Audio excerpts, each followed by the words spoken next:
Now, the rest of the story.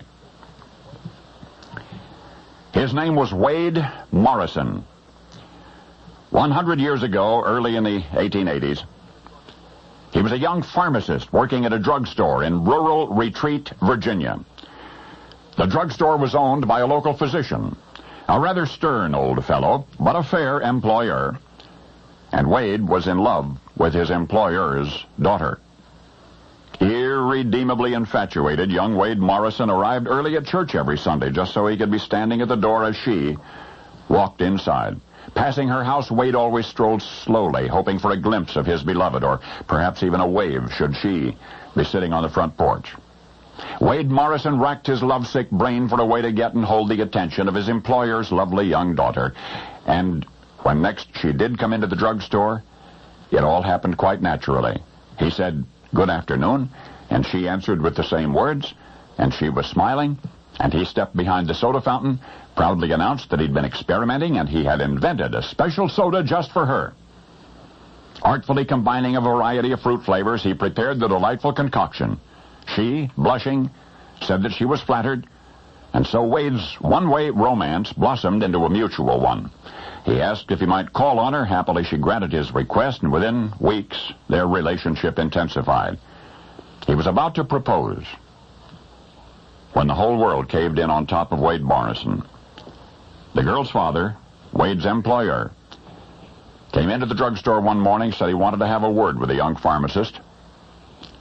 He said, "I'll get right to the point." He said, "I don't want you seeing my daughter anymore."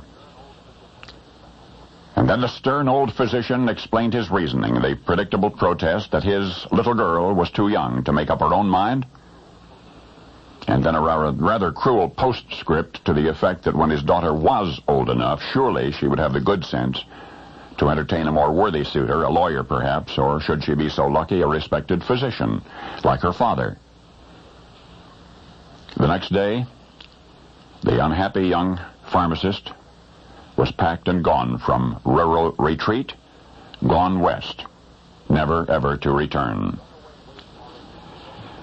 Runaway Wade Morrison's broken heart did mend. He settled in Waco, Texas, eventually owned his own drugstore there. Respected in his community, happily he married a Texas girl. His life in the West proved even more rewarding than it could ever have been elsewhere. And strangely, he owed it all to that stern old Virginia physician who had refused to have him for a son-in-law. It was appropriate then, was it not, that the most popular soda, invented and served in Wade Morrison's own drugstore, the soda that he had first concocted for his long-lost love, was named after his boyhood employer. And as surely as he never forgot that first painful, wonderful love of his young life, he was never going to let you forget her father, the man whose callous disapproval ultimately drove a young pharmacist to a success that otherwise he could never have known.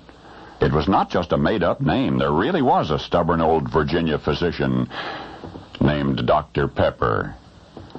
Only now you know the rest of the story.